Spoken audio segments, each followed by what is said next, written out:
Region 1. Region 1. This is BBS. Bicol Broadcasting Systems Incorporated. DWLV. 91.9 megahertz. Your news and music stations. BBS. Basta Bareta. Sigurado.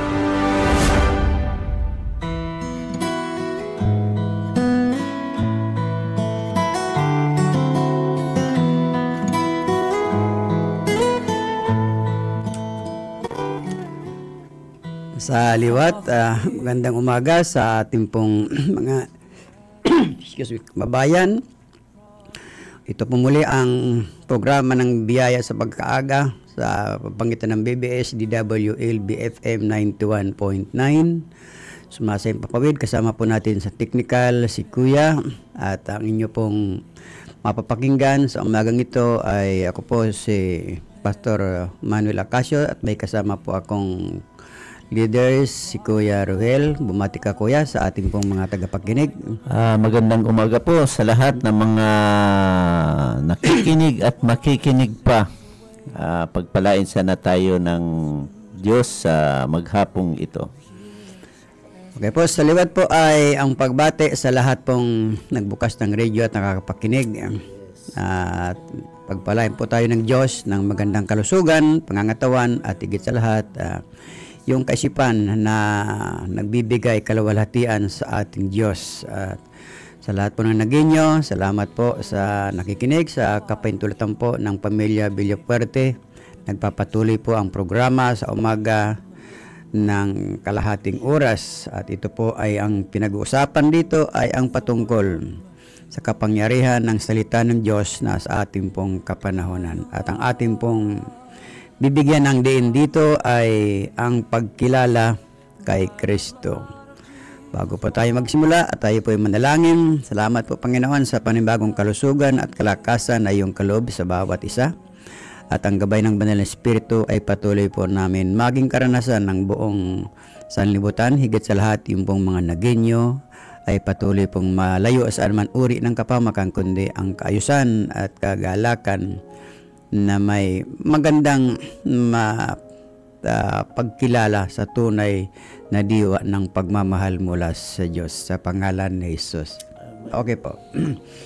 Ito po yung ating magiging biyaya sa pag-aaga. Ang pagkilala kay Kristo ayon po sa banal na kasulatan. At marami po tayong nagiging kilala o na ating pong binibigyan ng emphasis o pagpapahalaga.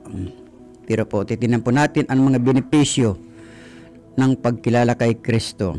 Hango po sa aklat ng Mateo, Kapitulo 10, talatang 32. Ganito po ang pagkakawika.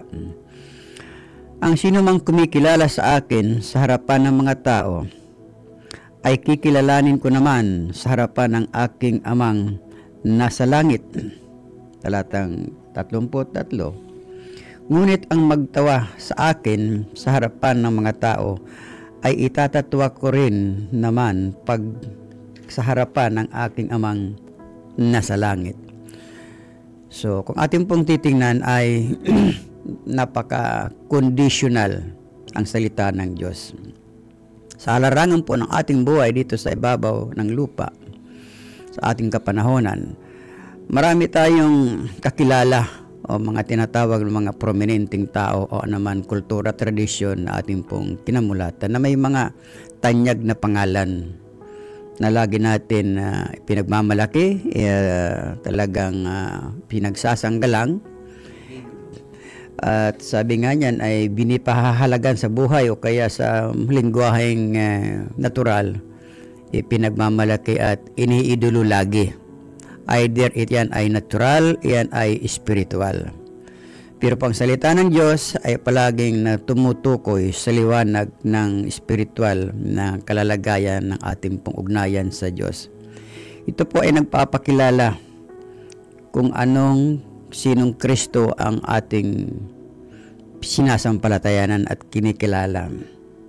Sapagkat ito po ang maliwanag, ang sino mang kumikilala sa akin sa harapan ng mga tao, kikilalanin ko naman sa harapan ng aking amang nasa langit. So may dalawang eksena po, pagkilala dito sa lupa, kikilalanin doon sa kalangitan, sa Diyos Ama. At ang magtatawa, o ibig sabihin na ipagtatwa, parang ibaliwala o kaya pa hindi pagbigyan ng kahalagahan, ang sabi rito ay itatatwaran naman ng ating Panginoon sa kanyang amang nasa langit. So may buhay dito sa lupa na pinahalagahan, mayroon din pong buhay sa langit na pinakamahalaga. So kaya ito po yung mga pagsasaysay na kapag hindi po natin kilala sino itong Kristong binabanggit sa Bible, sino itong si Christ, sapagkat ang kanya pong pangalan ay, sabi po ng salita ng Diyos, ay may kapangyarihan sa langit at sa lupa. Unang-una po, maraming mga talata na benepisyo ng pagkilala sa tunay na Kristo o si Jesucristo. Unang-una, siya po ay tagapamagitan sa Diyos at sa tao. Aklat po ng Timoteo. Sabihin, may pakinabang ang biyayang espiritual, ang pagkilala kay Kristo. Isa lang ang Diyos at isang tagapamagitan sa Diyos, at walang iba kundi si Kristo Jesus na namatay na nagtubos ng ating mga kasalanan. Tinawag din na mga kapatid. Sabi ng Bible, hindi ko kinakaya at ipinakilala kita sa aking mga kapatid. May relasyon spiritual ang tao sa Diyos dahil kay Kristo. Tinawag na mga anak. So, meron pong mga katangian na biyaya na atin pong maipapaliwanag, maipakikilala kung sino si Kristo Jesus sa buhay mo o sa buhay ng bawat isa. Ano ang pwede nating ibigay o kaya ipaliwanag sa mga tao? Ano ang ginawa sa akin o ano ang nagawa sa akin ni Jesucristo na nasa Biblia upang siya ay parangalan, ipakilala at lubos pang ipakilala. Yun nga po ay naging mga anak ng Diyos. Aklat po ng Juan 12. Lahat ng mga nananalig kay Kristo ay pinagkalooban niya ng karapatan maging mga anak. So isang pribileyo at isang biyaya na hindi siya ordinaryong anak. Hindi siya ordinaryong relasyon, kundi ito po ay nagpapahalaga ng buhay ng kabanalan sa liwanag ng salita ng Diyos. Sino po ang nag-claim nun? Ang salita ng Diyos. At kung ikaw, kilala mo si Kristo na nasa Biblia, kabahagi ka sa tinatawag na naging anak ng Diyos. At ang pagiging anak ng Diyos, hindi galing sa kaisipan ng tao, kundi sa kagustuhan ng Diyos Ama, talatang 13. So isang pagkilala kay Kristo na dapat huwag natin pong kalilimutan, sapagkat maraming pangalan tayong pinagmamalaki sa harapan ng kapwa-tao. Mga pangalan na hindi tayo kilala. Maaring kilala natin sila pero hindi ka kilala. Kaya pagdating ng araw, doon masusukat ang ating ugnayan pagdating sa spiritual na relasyon. Dahil sa kultura at tradisyon ating pong kinamulatan, ito ang nagpapakilala kung sino tayo dito sa lupa at anong spiritual na values o pagpapahalaga ang ating pong ginagalawan at nilalakad. Sapagkat ito pong salita ng Diyos ay nagpapakilala kung sino yung kanyang mga tinawag. Sapagkat dito po sa verse 33, ngunit ang magtawa sa akin sa harapan ng mga tao, itatatwa ko rin naman sa harapan ng aking amang nasa langit. Binabanggit po palagi ang langit. Ibig sabihin, kung mayroon man tayong dapat ipagmalaki rito sa lupa, na dapat din ipagmalaki sa langit. At ito po ay maasahan natin sa ating Panginoong Jesucristo na nasa isip lang ng tao at wala sa puso, kaya hindi maipamuhay ang salita ng Diyos. So napakainam, kapatid, kaibigan, na mga biyayang ito ay magbibigay po sa atin ng tinatawag na kalayaan doon sa mga sumpa o kalayaan doon sa mga gawa na hindi nakalulugod sa Diyos. Sabi po nga ng isa pang talata, Mateo 10, talatang 19 at 20, matuwa kayo sapagkat nakatala sa langit ang pangalan ninyo.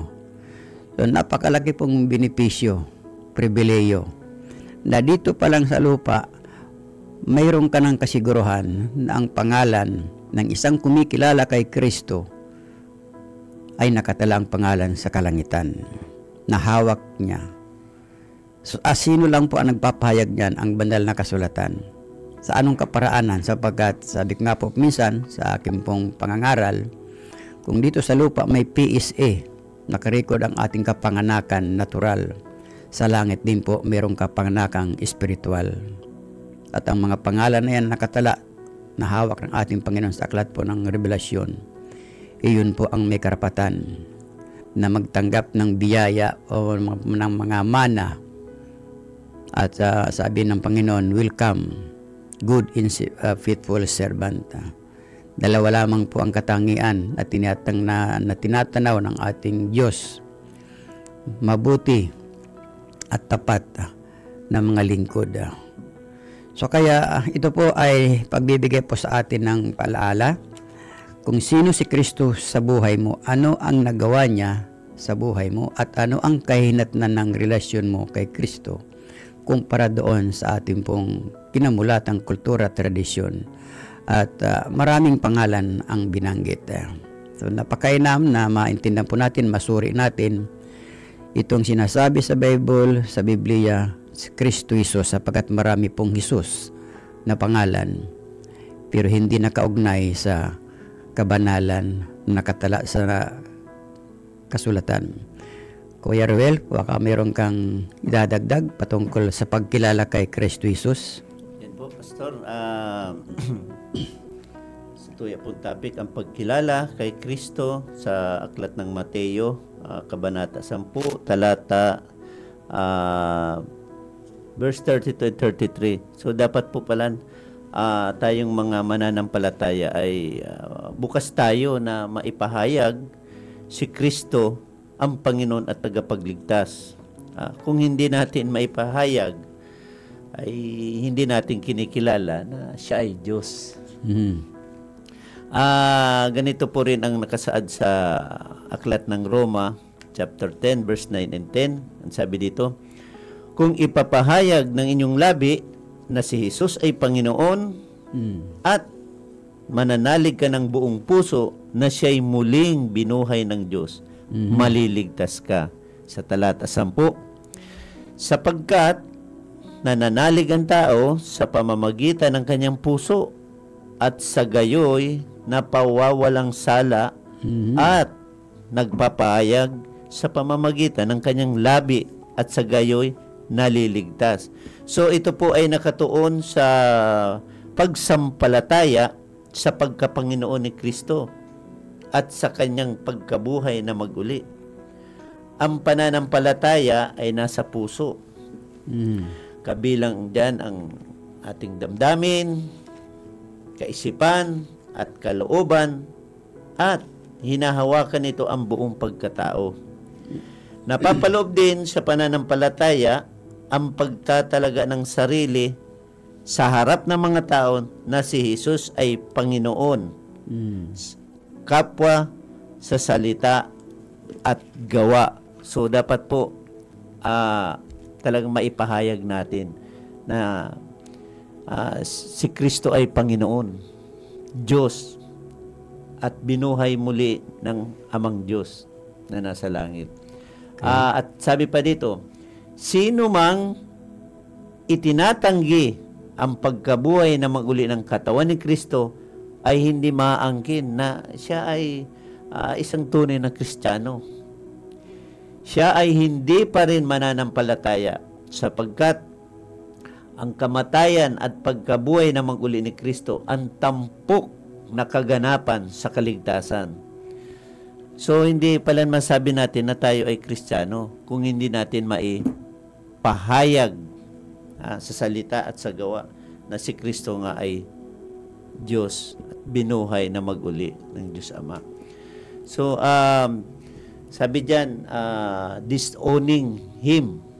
Kasi kung hindi natin siya ipinapakilala sa ibang tao, sa ibang mananampalataya, ay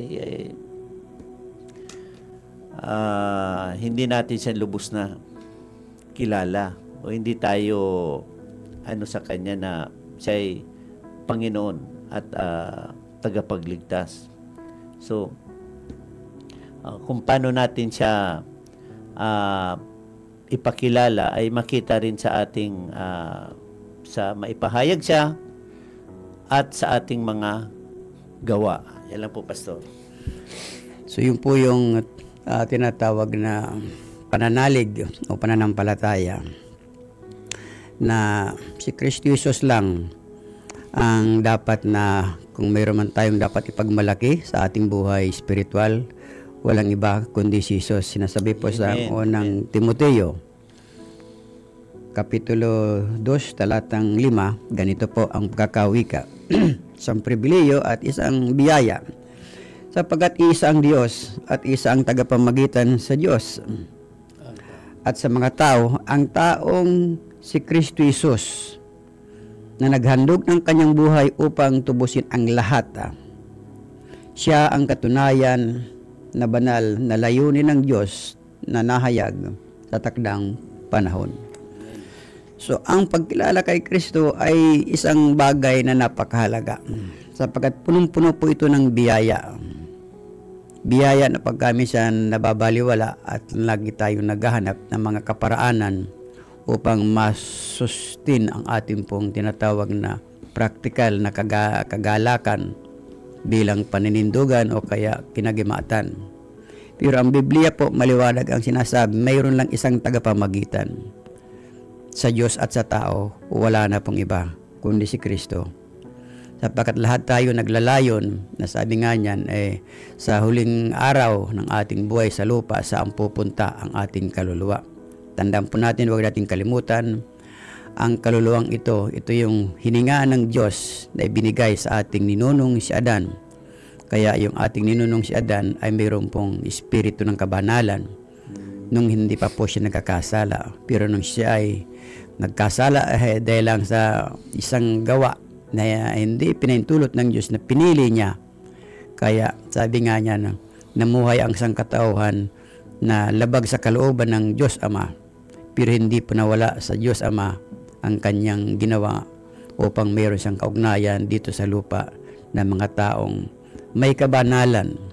At ito po'y walang iba kundi sa pamagitan ng kanyang anak na si Jesus.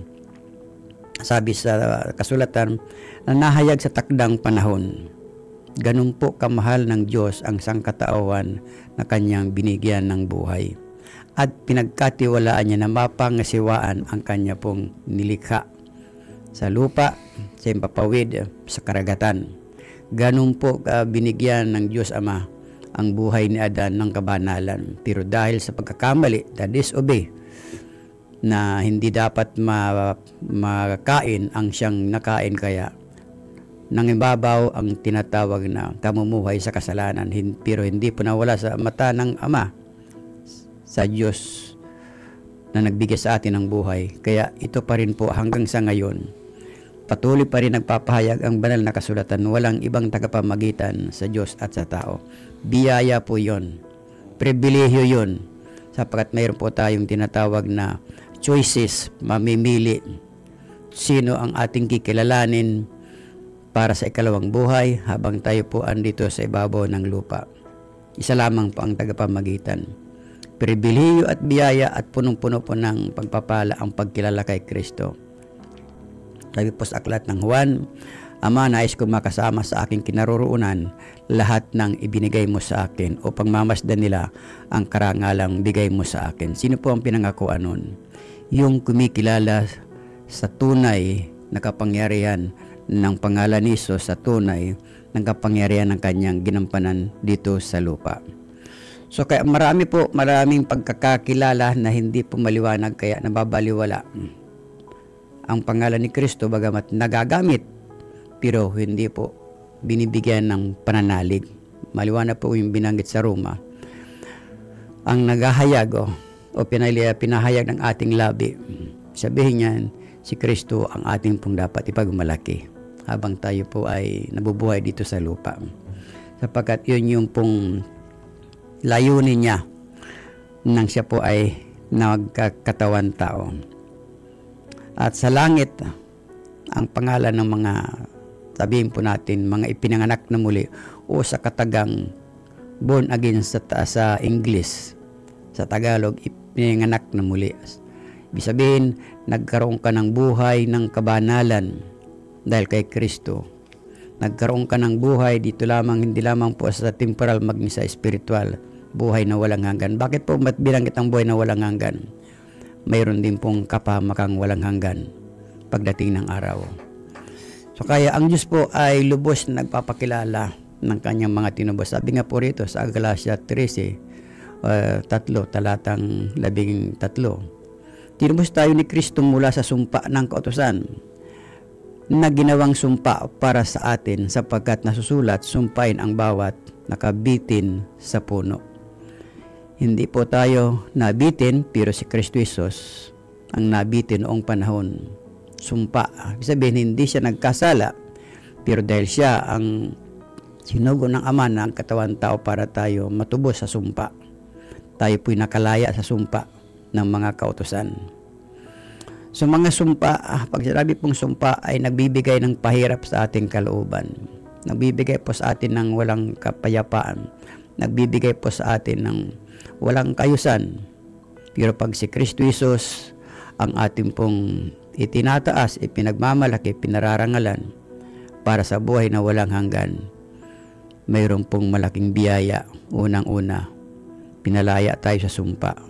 Pangalawa, tinawag tayong mga anak ng Diyos, sapagkat ang pinapatubayan ng Espiritu Santo, ng Holy Spirit, ay mga anak ng Diyos. So ito po yung pagkilala sa third person of God, the Holy Spirit, na nasa mga taong kumikilala kay Kristo. Ang banal na Espiritu, ang sabi po dyan, ang mga anak ng Diyos ay nakikinig ng salita ng Diyos. Ibig sabihin, bawat kumikilala kay Kristo ng mga anak ng Diyos, pinahahalagahan ang salita ng Diyos.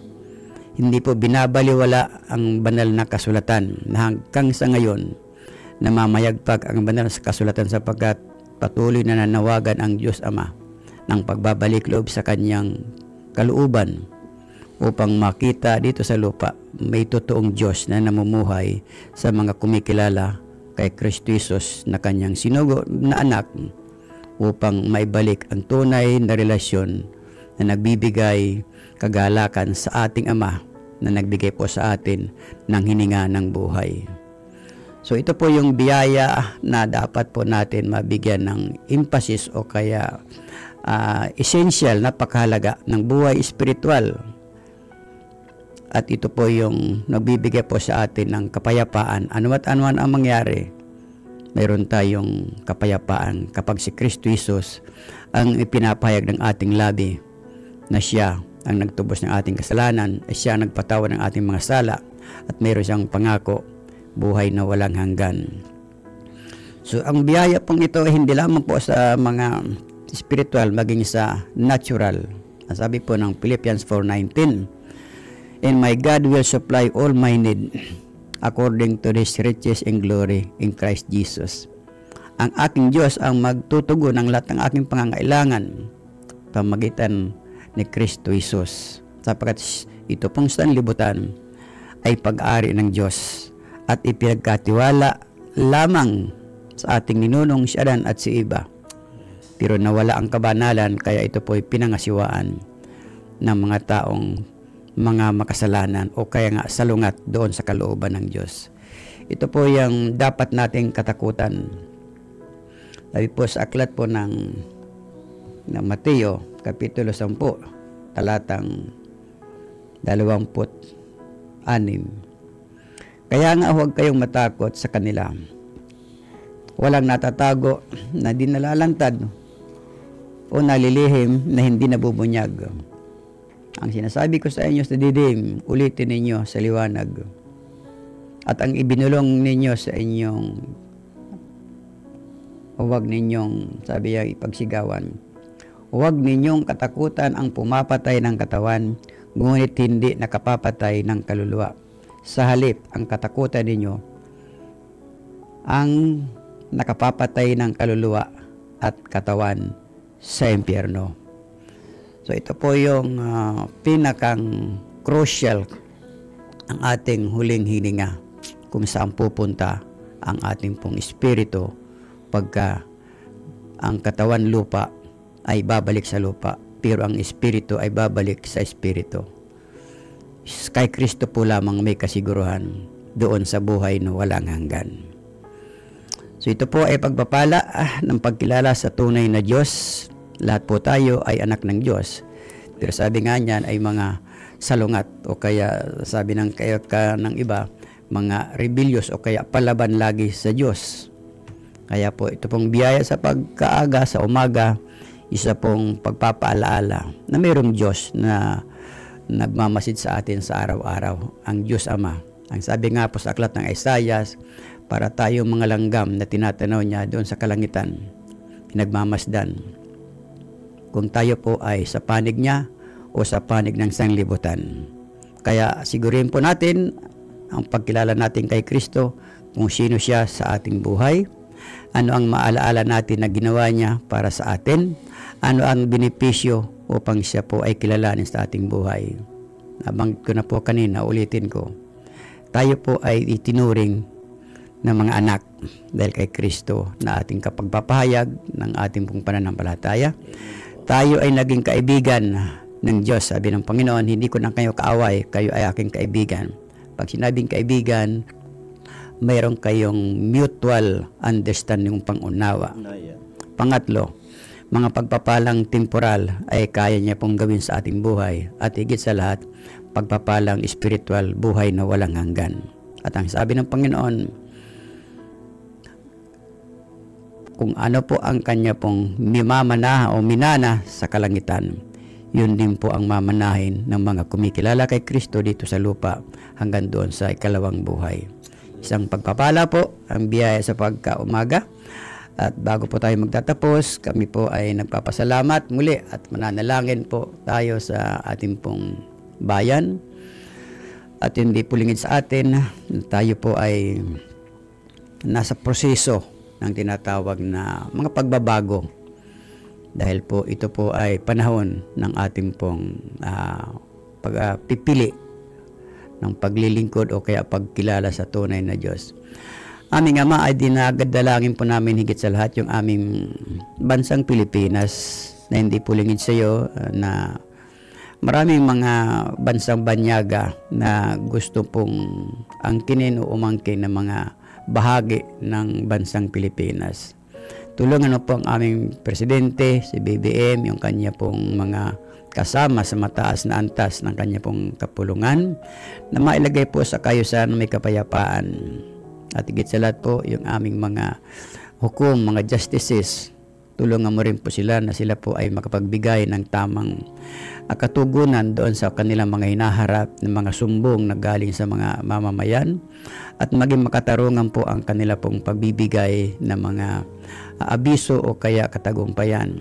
Lobin mo nga po na ang amin din pong mga kapulisan sa karagatan, sa impapawid, sa kanayunan, sa kabundukan, pagpalain mo rin po na mailayo sila sa anumang uri ng mga karumihan, kundi yung kanilang sinumpaan na maging makatarungan sa paglilingkod sa bayan ay kanila pong gagabayan at mabantayan po ang kanilang mga tungkulin ayon po sa iyong kalooban. Ganun din po ang aming mga lokal na mga tagapamuno, lalo na po dito sa Kongreso, Panginoon, na gumagawa ng mga batas, at ang Senador, Panginoon, ay nagpapatupad. Lobin mo rin po na mayroon silang pagkakaisa upang ang biyaya ng pangkasangkatauhan ay maging kapakinabangan, hindi lamang po doon sa may mga kayanan, lalo na doon sa walang-wala, at yung mga tinatawag ng mga ethnic o yung mga nasa kabundukan na nabubuhay na mayroon pa rin pong pag-asa na sa tulong ng lipunan. Ganun din pong amin dalangin sa mga lokal na mga opisyalis, sa mga mayor, Panginoon, sa mga alkalde, mga pamunuan, maging hanggang sa pinakamababang antas ng pamumuno sa mga barangay official. Lobin mo nga po ng katarungan, kapayapaan ay kanila pong maisakatuparan sapagkat sila po ay binigyan ng tao ng pagtitiwala na magiging katuwang, katulong o kagaanan ng kanila pong nasasakupan. Salamat din po sa radio station na ito at patuloy na nagpapahimpapawid sa umaga ng biyaya ng salita ng Diyos ang siyang pangunahin na ibinibigay o mabigyan ng daan ng pagkilala sa tunay na Diyos na nagbigay ng buhay. Pagpalain mo po ang radio station na ito at marami pa pong mga sponsor ang dumating at higit sa lahat yung pong pamilya ng mga Villafuerte at patuloy po namin inaalaala, pinasasalamatan ang kanilang kabutihan loob. Pagpalain mo rin po ang lahat ng hanap buhay nila na maging karapat-dapat sa iyo pong paningin.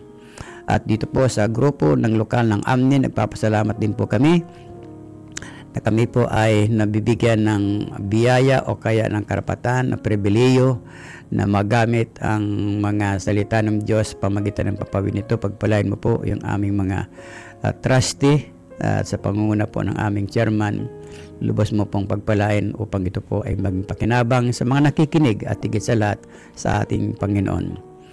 At bumabati po kami sa mga buwan na ito na may mga kaarawan. Happy birthday sa lahat ng celebrant. Pagpalain pa kayo ng Diyos na may mga mapayapang buhay na mahaba, nakalugod-lugod sa ating Panginoon. Kuya Ruel, baka meron kang huling yan po, Pastor. Nais ko lamang batiin ang aking pamilya, ang aking asawa, si Ate Annabel, aking mga anak, at ang Jesus the Savior Christian Community Church, family po. Nais ko rin pong ipaalam po sa mga taga Del Rosario, kung sino po gustong makarinig o makinig ng salita ng Diyos, meron pong bahay-sambahan kami dyan sa Sunwan, Barangay Del Rosario po. Sa pangunguna po ni Pastor Manuel Acacio po. Ayan lang po, good morning po sa lahat at salamat din po sa pamilya Villafuerte sa pagtugon sa ganitong mga gawain din po. Makarinig ng salita ng Diyos sa biyaya sa pag-aaga. Okay po, batiin ko nga pala yung aking dalawang anak nag-celebrate ngayon ng buwan. Si Priscilla na nasa Rizal, si Paul na nandito po sa Del Rosario. Happy birthday mga anak, pagpalain ko ni Lord ng magandang kalusugan. So muli po, maraming pong salamat sa inyong pakikinig. Kami po ay pansamantalang papaalam sa susunod pong programa inyo pong pakinggan. Ay ito po ay makatutulong sa ating pong pamumuhay sa araw-araw. God bless us all sa pangalan ni Jesus. Amen. Amen. BBS